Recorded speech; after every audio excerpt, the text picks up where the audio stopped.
Giornata mondiale della salute mentale, è possibile un recupero anche nei casi psichiatrici più gravi. Allora sentiamo la storia di Claudio con Manuela Lucchini.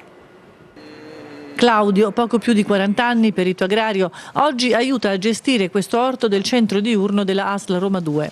Lo fa insieme ad altre persone con problemi mentali.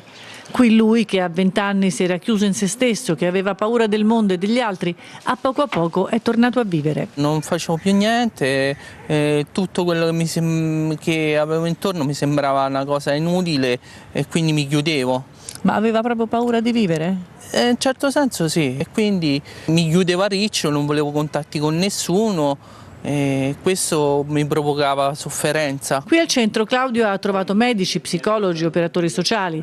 Dopo un lungo percorso multidisciplinare oggi è una persona diversa, riesce a vivere da solo e a gestire la sua vita. È stato difficile ricominciare? In un certo senso sì, ti devi riadattare. E quindi veramente riscoprire un po' la mia identità, non aver paura di aprirmi agli altri. Quanto conta un centro diurno?